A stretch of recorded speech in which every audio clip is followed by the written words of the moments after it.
वाहिगुरु जी का खालसा वाहिगुरु जी की फतेह। आज 9 पोष 23 दिसंबर का दिन है और हम लगातार उन दिनों को याद कर रहे हैं जब चारों साहिबजादों की शहीदी होती है।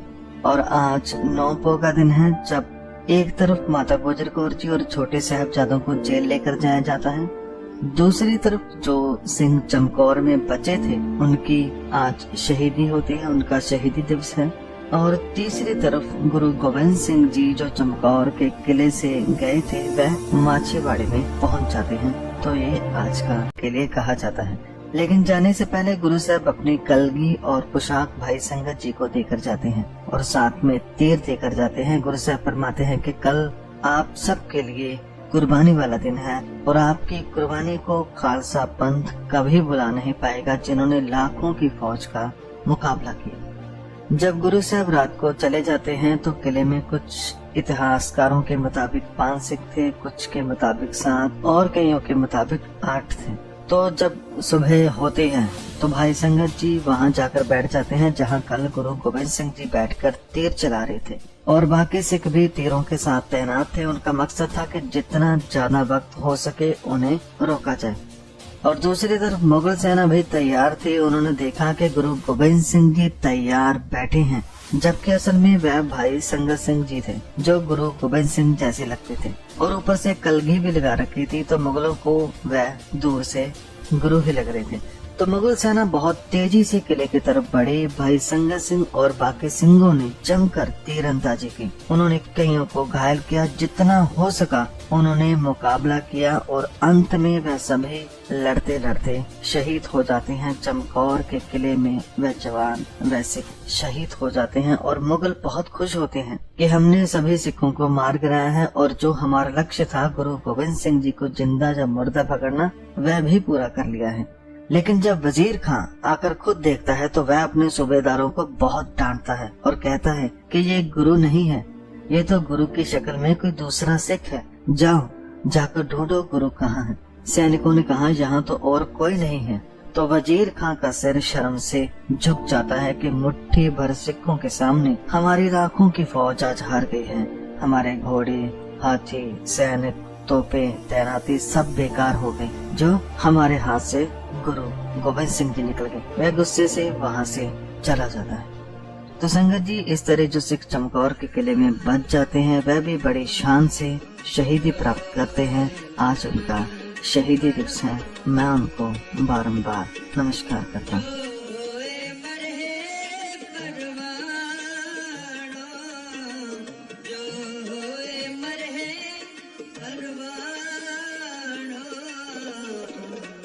संगत जी जैसे कि हमने पिछली वीडियो में देखा कि 7 पो को माता गुजर कौर जी कुंभ मास्क के घर में रुकते हैं। दूसरे दिन 8 पो को माता जी और छोटे साहिबजादे गंगू के साथ उसके घर सहेड़ी में आ जाते हैं। लेकिन उसी रात गंगू जब माता जी के हाथों में मोहरों वाली थैली देखता है तो उसके मन में लालच आ जाता है। वह दिन में तो बहुत सेवा करता है, लेकिन जैसे ही रात होती है वह चुपके से माता जी के बिस्तर के पास जाता है और थैली उठाकर चला जाता है।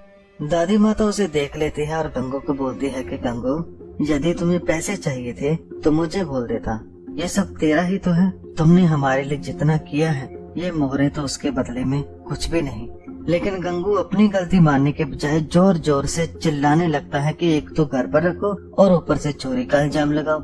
माता जी ने कहा कि गंगू चिल्लाओ मत, नहीं तो किसी सरकारी आदमी को पता चल जाएगा कि बच्चे और हम यहाँ हैं। तो गंगू चिल्लाता हुआ गुस्से से भरा हुआ बाहर चला जाता है और सीधा थाने में यानी कोतवाली में चला जाता है और जाकर बताता है कि अगर आप मुझे इनाम दो तो मैं आपको बता सकता हूँ कि गुरु गोविंद सिंह जी के बच्चे और माता कहाँ पर हैं। तो कोतवाल जिसका नाम जानी खां और दूसरे का नाम मानी खां था, उन्होंने कहा कि जो कहोगे मिलेगा, लेकिन हमें पता बताओ। तो गंगू उन्हें अपने घर ले जाता है और बुजुर्ग माता और दोनों मासूम बच्चों को, साहिबजादों को गिरफ्तार करवा देता है। वह दोनों कोतवाल जानी खां, मानी खां, माता गुजर कौर जी को और बाबा जोरावर सिंह और बाबा फतेह सिंह जी को साथ में लेकर जाते हैं और जेल में उनको बंद कर देते हैं। उसके बाद इसकी खबर वह सरहंद के नवाब तक पहुंचाते हैं। संगत जी ये जो गुरुद्वारा साहब आप देख रहे हैं ये उस वक्त जेल थी जिसे आज भी जेल की तरह रखा गया है। यहीं पर आज की रात यानी 9 पोह को माता गुजर कौर जी और दोनों छोटे साहिबजादों ने रात गुजारी थी, जेल काटी थी। ठंड के दिन थे और ऊपर से जालिम सरकार के सख्त पहरे थे, गुस्से थे, सख्ताई थी, लेकिन माता गुजर कौर जी घबराई नहीं। वह पोतों को भी हौसला देते रहे कि घबराना नहीं है, वाहिगुरु को याद रखना है, वह सब ठीक करेगा। तो आज की सर्द रात माता जी और छोटे साहिबजादों ने इसी स्थान पर गुजारी जो कि जेल थी, जिसे अब गुरुद्वारा साहब बना दिया गया है। इसका नाम कोतवाली ही रहने दिया है, जहां आज भी संगत आकर बैठती है और माता गुजर कौर जी और छोटे साहिबजादों को याद करती है। ये गुरुद्वारा है गुरुद्वारा कोतवाली साहिब।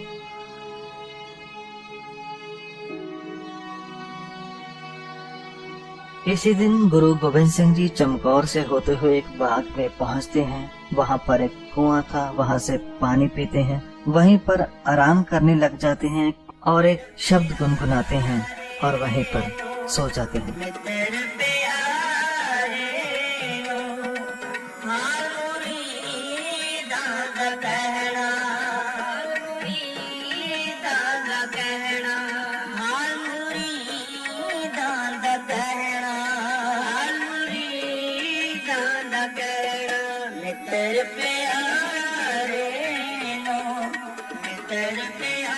इसके बाद गुरु साहब को गुलाबा और पंजाबाद जिनका ये बाग था वह अपने घर ले जाते हैं। गुरु साहब की वह सेवा करते हैं और दूसरा दिन गुरु साहब के सेवक गनी खां और नबी खां अपने साथ गुरु साहब को लेकर जाते हैं। संगत जी, जिस स्थान पर गुरु साहब ने विश्राम किया और रुके, वहाँ पर ये गुरुद्वारा साहब बना हुआ है जिसका नाम है गुरुद्वारा चरण कमल साहब। यह स्थान आज भी गुरु साहब की याद को ताजा करता है कि गुरु साहब किन हालातों में यहाँ आए और कैसे यहाँ के लोगों ने गुरु साहब को प्यार दिया।